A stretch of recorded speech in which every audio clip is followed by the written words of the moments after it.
I will be your host for today. I am Mr. Show Out TV, and this is my channel where we try to inspire and motivate people in addiction. If you're watching right now, that's probably because you probably got questions about your addiction. Hey, and this is the channel to come to. I got a very special guest in the back room, everybody, in the studio today. She will be sharing us with her story in addiction and the battle she went through as well. So are y'all ready? Let's go.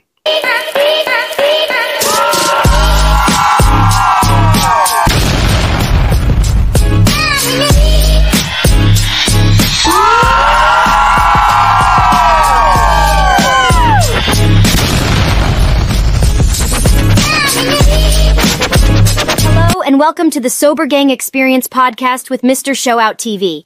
It's great to have you here with us today. I hope this podcast provides you with the inspiration to continue your journey towards a sober lifestyle. Please click the like and subscribe button before you start watching. Enjoy the show. Hello, guys, and welcome back to another edition of the Sober Gang podcast. I will be your host for today. I am Mr. Show Out TV, and I got a very special guest in the building with us today. She will be sharing with us her thoughts and her journey, also in addiction. But first, I would love for you to click the like button. It is very important for you to click the like button because that let YouTube know that our videos are important. And our videos are important to everybody because we're trying to inspire a lot of people in addiction. And also subscribe to the channel. I would love for you to subscribe to the channel as well, so we can share these videos to the masses. We are creating a very positive environment. This is the channel to come to for great inspiration about addiction. Now, I got a very special guest in the building. Her name is Miss Jennifer, and I would love for y'all to welcome Miss Jennifer to the stage. Hi, Miss Jennifer. Welcome. Hello. Thank you. How you doing today? I'm well. How are you? I'm doing so fine. I'm doing fine. And I just would love to say thank you for giving me the opportunity to interview you. And this episode will inspire a lot of people in addiction. And so that's what we're trying to create on my channel. I would love for you to introduce yourself. Well, my name is Jennifer. I'm a woman in long-term recovery. And what that means to me is I haven't used any mind-altering substances or acted out in any deviant manner for 3 years. That's awesome. That's awesome. Okay. Can you tell me a little bit about your story? Yeah, so I also was a super late bloomer in the drug game. I didn't really do much, maybe smoked a little weed, whatever. And then I was in a fatal car crash where I lost my children, and that changed everything. My mom had always had an addiction problem, and I always swore I would never do the same thing she did. Well, you know. So I started out with a little cocaine, and then I took a big dive into the methamphetamine world. And I was also being trafficked at the time. It just happened so quickly. Like, before I knew it, I was using lots of drugs. Right. I could totally understand that because sometimes we really don't know what hits us until it hits us. And then, then again, it'd be too late. And so we try to bounce back and we try to recover from that. And it also leave a mental aspect on us as well in addiction. I would like to ask you a few questions. Sure. When did you have any support from your family? When you was battling these addictions and going through these things? Initially, no. It was my problem. It was something I had to fix. They didn't have anything to do with it. Like, it was very much the blame game, and you get yourself straight. It has nothing to do with anything. We're not helping. We don't have to come talk because it's not our problem. And that's a problem too as well, because sometimes we don't have that support. A lot of times we need that support when we in our addiction. And if we do not have that support, we tend to gravitate towards the wrong crowd, the wrong things. And that's like a trickling down effect that usually leads us in a dark hole, in a space that we sometimes don't really need to be in. And finding support is very, very important in our addiction. When did you realize that you had a problem? About 2 hours after I used my first time.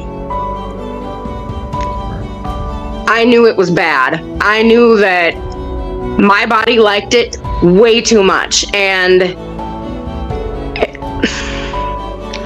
it was quick. It was really quick. Yeah, because sometimes it sucks us in. It's the dopamine effect. You know, when you first try something, it's like a kid eating candy for the first time. You know, it's that dopamine effect, and sometimes we love that rush. It's that rush and that adrenaline rush that sometimes put us in a situation that it's like a want. It's like a want, and we need it. The more we need it, and sometimes we realize that, oh man, I done got myself into this ordeal, and it's hard to get out of. Was it hard for you to just when you finally realized that you was caught into it? Was it hard for you to just realize that? Yes, it was especially hard because, like I had mentioned previously, I was being sex trafficked, but I didn't know it at the time. I was being groomed very well by this man, and I just thought he was like in love with me and on my side, but that was not the case. Yes. Yeah, so there was a lot of, yes, I used the drugs on my own, but there was a lot more, like, as my drug use advanced, it wasn't always like my doing or my idea or...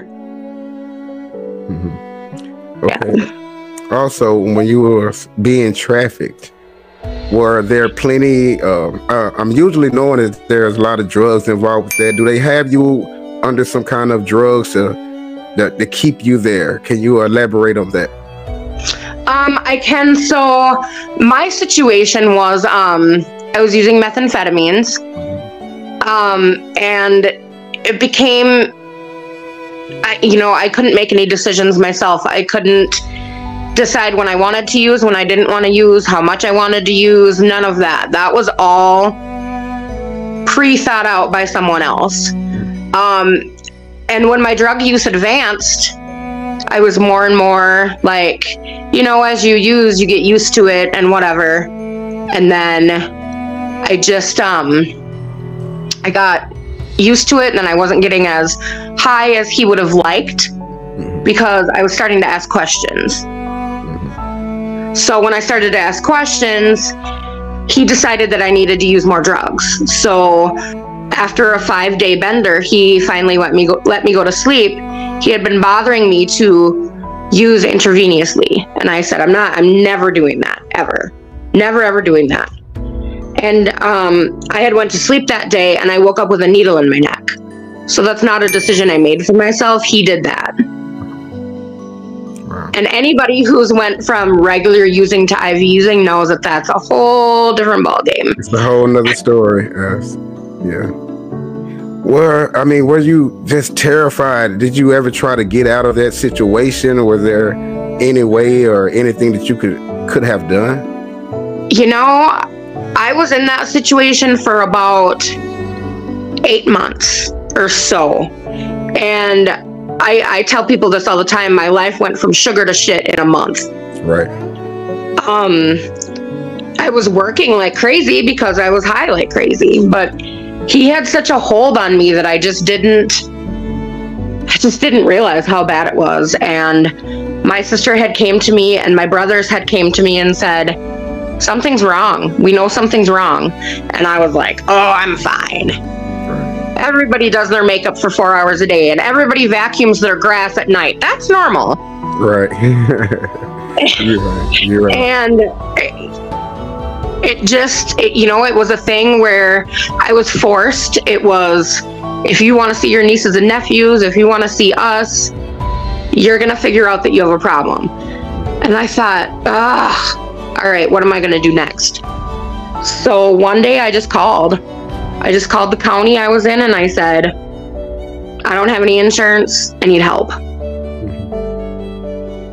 And I had actually lied to my trafficker and told him I got caught up in a case.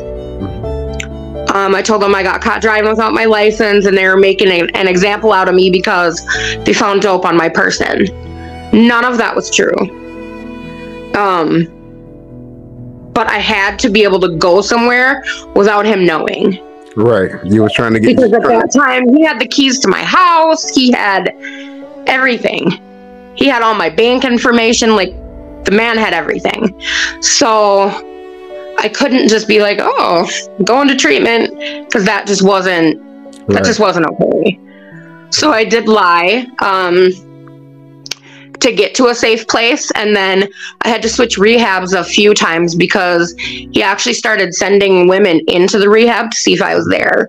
Mm-hmm. Well, they say... Mm-hmm. Yeah. It seems like a lot of times those traffickers, they like to put you up under their spell. And, you know, from a lot of experiences from talking to other people, they love to like to take your ID and things like that to try to keep you from not going anywhere. Okay. He had my passport. He had everything. Wow. Was the use of drugs very prevalent there? Is that the way how they just keep you under their wraps? He kept me so high. Wow. Like, if I started to ask questions, well, first of all, it would get physical if I asked any questions. And second of all, if I started asking questions, he would just give me a big dope, just a big dose of dope, and be like, all right, now shut up. Wow. I had a house. We were in my house. He would lock me in my closets when he would leave and tie me to the top of my closet and leave me there until he was ready for my work or whatever. And then he would come, open the door, give me something to drink, get me super high, and tell me to get all my makeup on. And you just don't ask questions, you just do it. Because I'd seen him do some really bad things to some other people, and I knew what he was capable of. Wow. That is a very, very touchy situation because, you know, it's like, I know you went down that rabbit hole and the use of drugs and everything. What was the underlying factor? Was it the use of you being trafficked? What was the underlying factor that started you in your addiction? I think it was just all my trauma that I never dealt with. I had trauma from a lot of things, and like I said, I had lost my kids in a car accident about 5 years before I started using. I didn't start using massively until I was like 37. And yeah, it just snowballed so quick. Yeah, because sometimes when we in it, we just don't understand, or it don't hit us until we've too far gone. And wow. I mean, your story is so touching and so vivid. How long was you trafficked? Total about 4.5 years. I had opened a case up with him, or when I went to treatment the first time, after I'd been there about a week, because I was so high when I went in, you know, I'd been up for like 14 days or something. So it took me a while to get acclimated where my brain would work. And the first thing they asked me is if I was forced to do anything I didn't want to do. And I was like, I had just a really raw reaction. Like, my body started to shake and I started to tremble like I had just realized what was happening. And they set me up with, I'm in Minnesota, and they set me up with someone from the Central Minnesota Trafficking Division. Mm-hmm. And she was just like a person to talk to. She'd been in the life, she got out of the life kind of deal.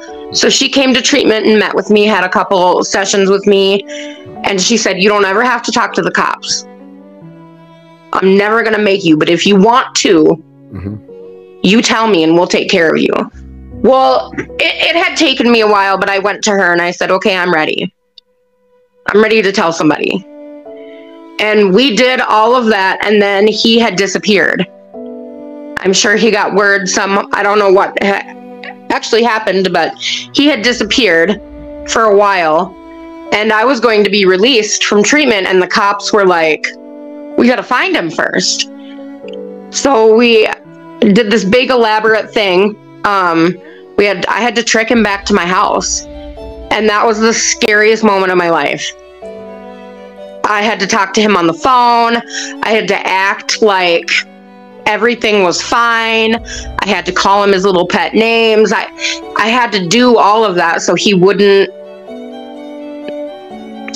think anything was weird. So the day before I graduated, I had gotten a hold of him and said, you know, I'm leaving tomorrow and I really want to see you. And there were cops right next to me when I did that. And he got arrested the next day at noon. He came to my house, and now he carried a gun all the time, but he never brought it into my house because I told him, can you just respect that one thing and don't ever bring it into my house? As far as I know, he didn't, but when they arrested him, he was arrested at my home, and he had a gun and a 16-inch knife, and he had black tarp and 3 needles full of meth and heroin and fentanyl. I don't think he was planning on me going anywhere. Wow. I think he was planning on taking me out. Wow.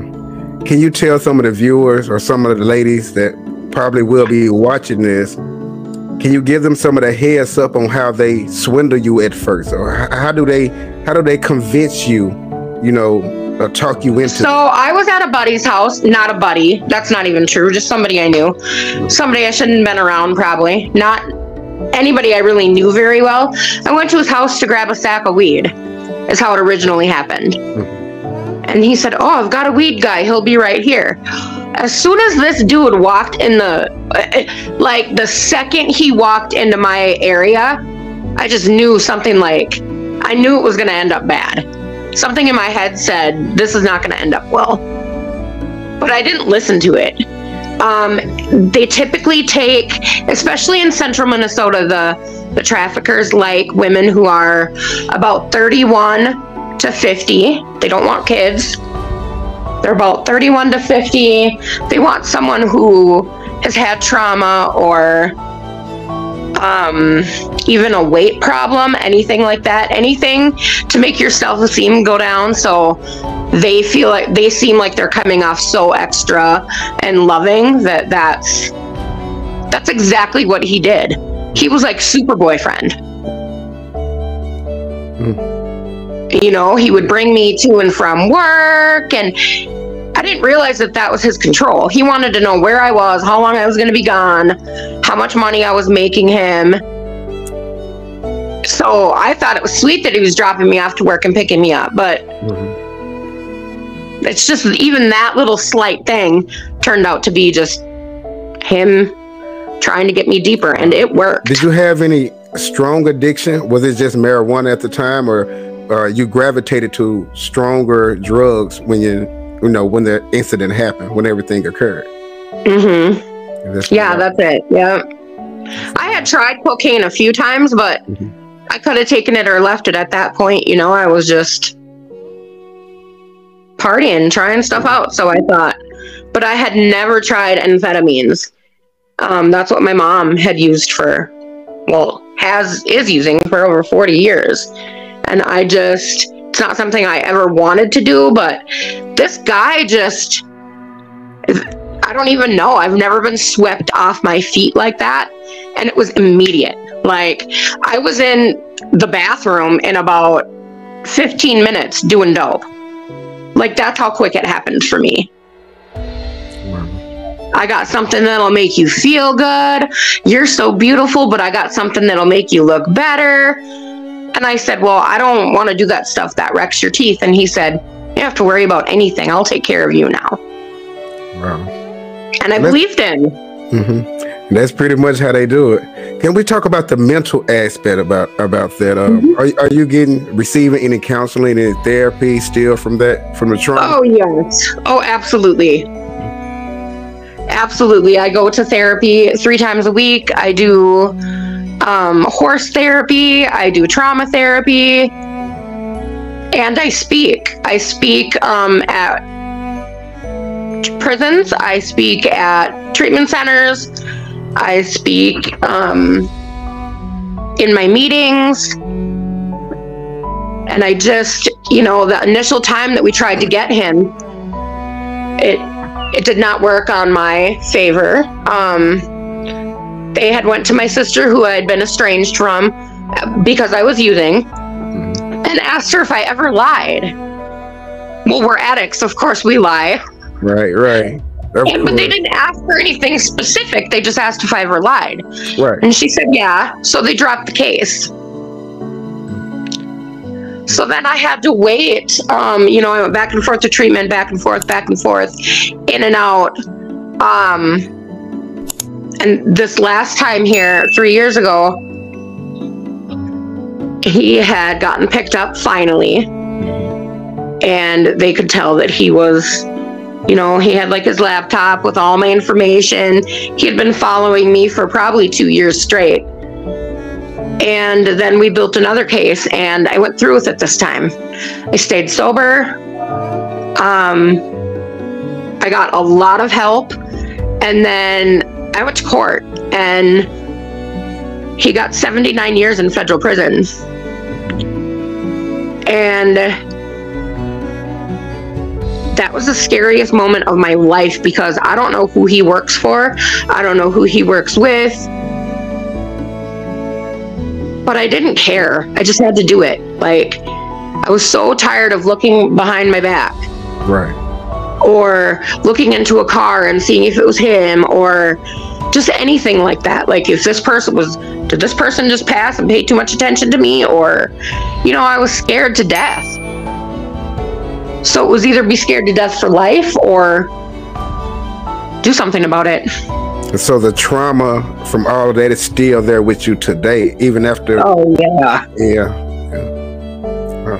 Can you talk about? Let's talk about the mental health side of it. What are your thoughts? What are your thoughts about the mental health aspect of addiction, and also the mental aspect about being trafficked? How can that just bother you and just really just fuck up your life and fuck up your mental? Can you elaborate on that a little bit? Well, I think I've always had a little bit of maybe mental illness, or just maybe not feeling loved, that kind of thing. Rough childhood. My dad raised me with all my brothers and my sister. And when I say brothers, I just mean like friends that grew up in my hood, really. But we were the only girls on the block, so they took care of us. Right. And I just, my dad, he did the best he could. But the truth of the matter is, I didn't have a mom. And when she wanted to be a mom, she wasn't. And initially, the trafficking started when I was 5, because she trafficked me for dope herself. Wow. So it's like, wow. Yeah. So basically you have a lot of trauma from a kid as well, and wow. Yes. Wow. So. And I guess I had never realized how much it actually affected me until I went to treatment this last time. I had been using, I was in a program, and because it didn't end the way I wanted it to, I decided to just leave and do my own thing. Well, within 2 days I was high, running the streets again, hanging out with everybody I shouldn't have been with, living at a nasty motel, just riding with whoever, doing whatever, whenever. And that lasted about a month. And I had gotten ready to go to work one night. I worked overnight so I could use all night. There was nobody at my job, so I would just use all night. And I was supposed to go to work one night. I remember leaving the hotel with 3 men.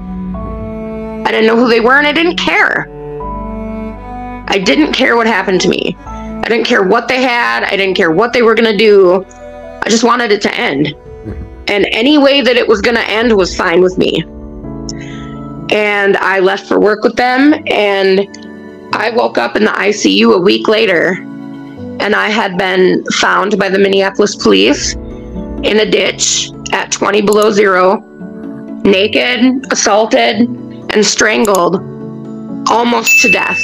My sweatshirt was wrapped around my neck 9 times, and I had every drug known to man in my system. I barely had a pulse. And when I woke up, there was I had to do a lot of rape kits and things like that. And there was a lady that came to me, and I say this because it defined my recovery at that very moment. This nurse came up to me and she said, "I know you're really out of it right now." And she said, "I know this is really hard. I have 8 years clean. You can do this." Right. Now, I don't remember anything else from that night but that. And I spoke at our recovery walk last summer, and I had found her card in my things. So I called Regions and she still worked there. And I emailed her, and she showed up to my talk. And she said, "I can't believe you have almost 3 years." And I said, I wouldn't, because I didn't think it was possible. I didn't think that I could do it. And she was so nice to me. So I just said, "All right, I give up. I want to go to treatment." So then they found a different treatment place and said, "Oh, you're going to go here." And I said, "No, I'm not. I want to go here. I want to stay here. This is what I want to do." And then I took a nap, and I woke up and I went to the desk and I said, "I need to talk to somebody because I want to go to treatment right now." So she came in and she said, "We found a place up north. They'll be here at 4:00. Do you want to go?" I said, "Yep, let's go." And I never looked back, ever. I went to treatment and I worked my butt off. I'm telling you right now, I'm so happy for you, and I can see that you are a strong woman, and that's what we need. And especially going through the things that you went through, you have to be strong.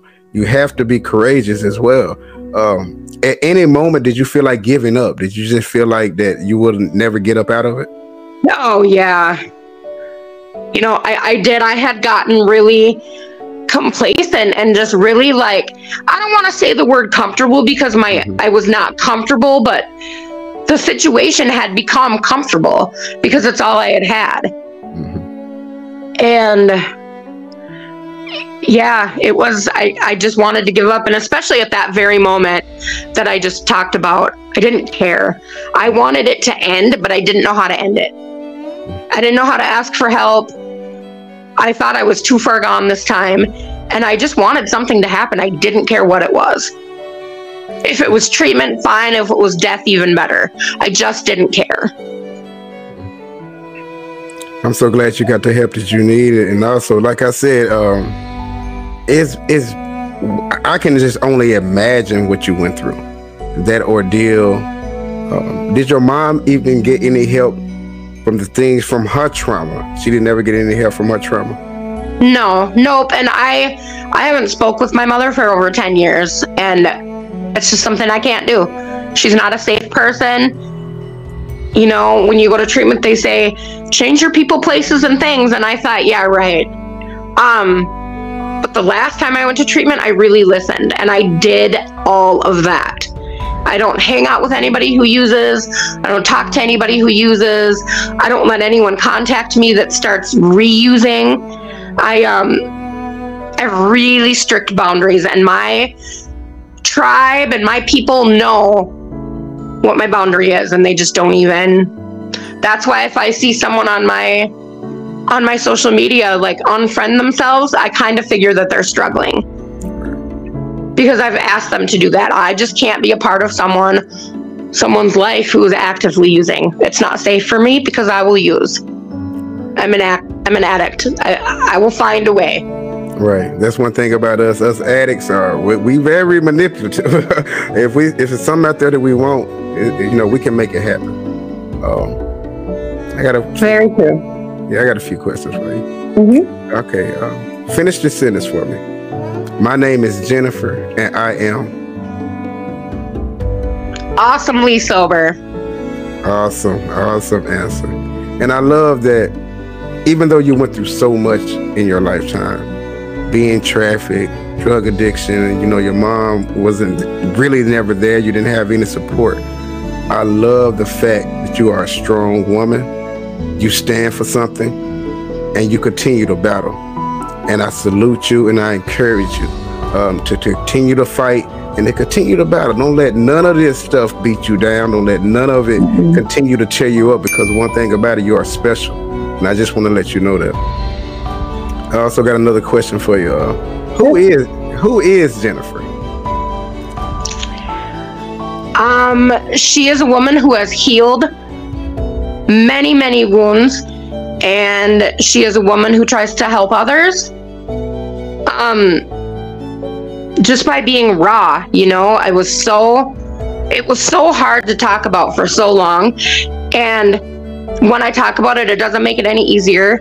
But I do know that if one person stops me and says, hey, I have a question about trafficking. Does this sound like trafficking?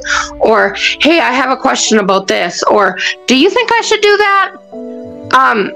I try to be very just raw and say, what the hell are you doing? What are you thinking? Because that's how things were done for me this time around, and it worked. Right. Is there any moment that it still scares you or bother you that somebody might come around that he might know or anything like that? Does it still bother you? Constantly. It does. It's especially like when I go outside to walk the dog, or just anything that normal people can do. Mm-hmm. I mean, I have to really prepare myself. I have to do meditation and get in just a really good space for me to even be outdoors by myself. And that's after 3 years of hard time recovery. And I just get so nervous, because you just never know. And I was in witness protection while they built the case against him. And that was actually the most freeing time of my life. I could go to, I was in a southern state, and it was warm and it was nice. And I remember the first time I put my feet on the beach and I thought, I don't have to look behind myself anymore. Right. I don't have to look behind or ahead and be like, oh my gosh, is that him? Mm-hmm. Or did that person just look at me like they know me? What am I going to do? I try to keep that in the back now, so it's not so relevant in all of my relationships, but it's difficult. It's really difficult. Right. Well, yeah, it's doable. It's doable. It's doable. You got it, girl. You know you got it. You done been through it all, baby girl, and I can assure you, pretty much ain't nothing gonna hold you down. I can see that right now. I can see that you are a strong-minded person. I see that you ain't gonna let this beat you up. Like I said, just continue to fight. I just continue to fight because I see that you are a fighter. Because a lot of people in your situation probably would have gave up. It's a lot of people, a lot of women don't make it out of that and live to tell the story. 2%. 2%. So that's a low percentage. A lot of people don't even get the chance to live to try to share their story about sex trafficking. And like I said, I applaud you right now, because a lot of this you didn't even have to really let me know. But you opening up, because your story will inspire others and will continue to let others know that even if you in that moment like that, just please do not give up. I got another question for you also. Sure. Finish this sentence for me. Today I will not.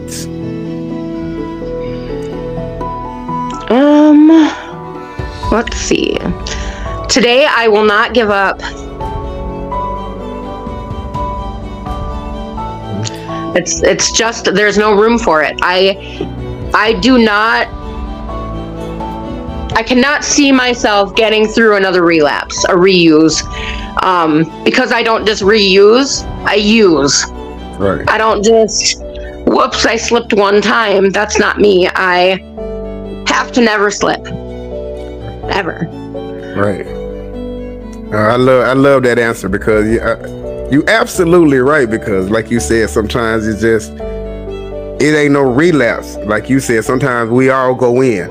That first time, it might not be just no little bit. Sometimes we just go in. When we go in, we go in. And so that's it. That's it. I love that answer right now. Mm-hmm. The next question for you. How important is this show to you and to others that is battling addiction? Well, as you know, I went back and forth on if I should do it, and I was nervous, and I do that a lot anyways, because when I do go to speak to women especially, I get nervous because I don't know who they know. I don't know, you know what I mean? Right. And it's just that same thing, but I just had to do it. I prayed quickly, and let's just do it. It's better for me if I just do it. Because I know that people listen, and I know that if someone is being groomed, maybe that this will open their eyes a little bit what grooming actually is, and that prostitution is not the same as trafficking. Right. And, if I get one person to even recognize the difference between those two things, I won. Cool. Because that's a huge misconception, I think. Like I said, right now, you winning. You winning. Even through all the battles you went through, I can still see you smiling, and I'm happy for that. You just keep that smile on your face, because one thing about it, you are a beautiful person inside and out. I don't think that any of that should have happened to you, but in life we go through shit. It's the next step. What you make of the stuff that we went through, and I'm glad that you are making the better out of the situation you was in, because like I said, a lot of people wouldn't even made it out of that alive, and be able to live and tell the story. So I salute you, and I'm always here for you. I can be your friend. Just if you need anything, just don't hesitate to contact me. I got another question. What makes you smile in your recovery? What makes you happy right now? I see you smiling already.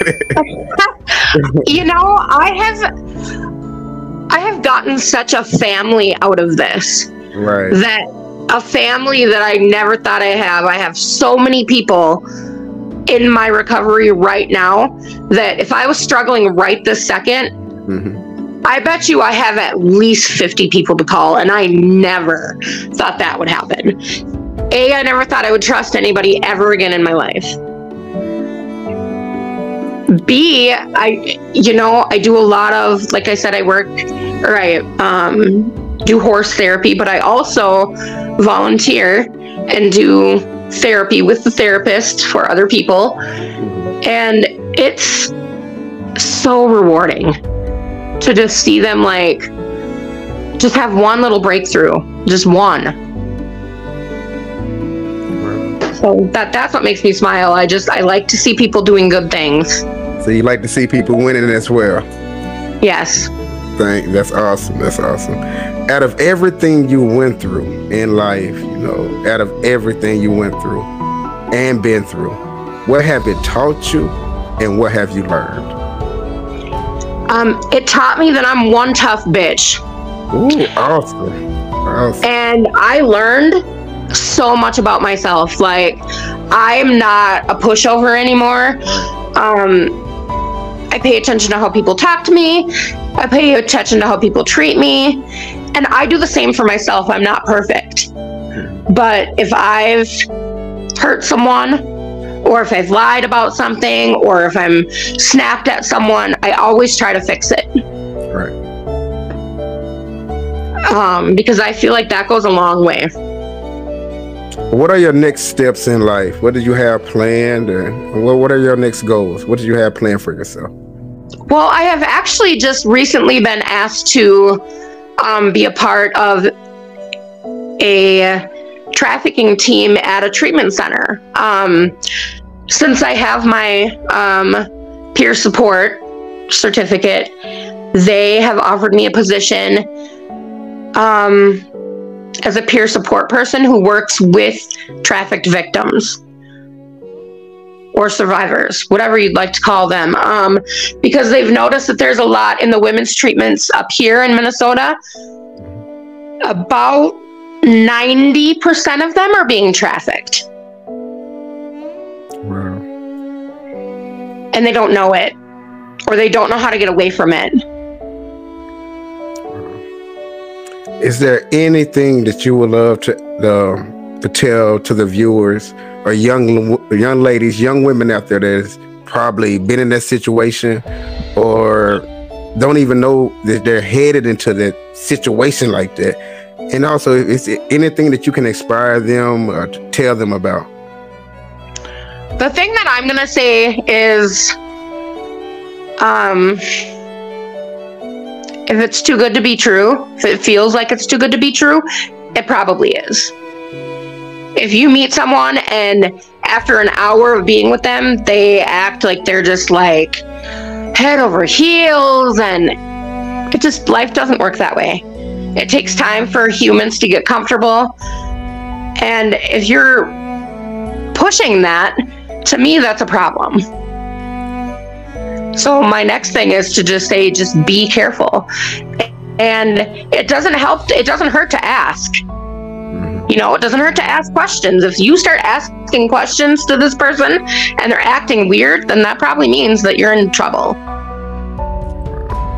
Thank you. Thank you again, Jennifer. We're going to come to this interview again. I'm going to have you on the show. Thank you for allowing me to interview you. I know it was sketchy at first. You were like, I was so scared. But like I said, thank you so much for sharing your story. I'm quite sure that it will be somebody out there that will take your advice, because you went through the ringers as a child, as an adult, and you've managed to still be here. You've managed to tell your story, and I'm so happy for you. And I just want to see you win, baby girl. I just want to see you win. So keep that smile up and continue to reach out to me.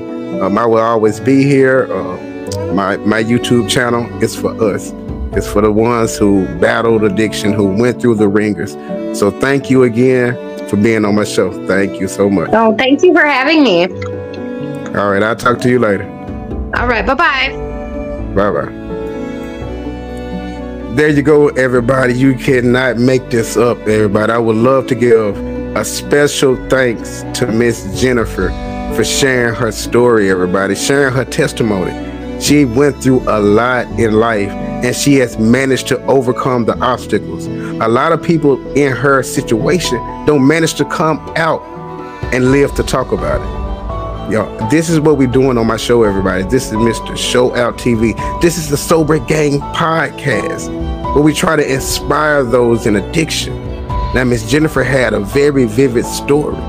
And to the women out there and the young ladies out there, listen to her advice.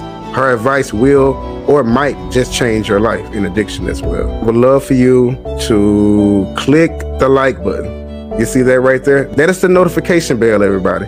On my home screen, click that notification bell for all videos. And you can also subscribe. Then right here, everybody, is the join. You can join one of my memberships and become an official member of this show, everybody. It's very important, everybody. So please continue to like the videos, everybody, and continue to subscribe to this channel. The more likes we get on this video, that lets YouTube know our videos are important. And we want to spread our videos to the masses so we can inspire a lot more people. So thank you all for tuning in today. I hope you got something out of this episode today. Thank you again, Miss Jennifer, for allowing me to interview you. We will talk again. This is Mr. Show Out TV. Thank you all, and peace and love. Yeah. Welcome to Mr. Show Out TV Recovery and Addiction YouTube channel, where we hope to inspire those battling addiction. Please subscribe and like the channel. Make sure you click the notification bell to get notified whenever we broadcast. Thank you and enjoy the show. To support the channel, you can send donations to Cash App $Mr. Show Out TV. So please don't wait, subscribe now. Together we can help and give inspiration to millions of people.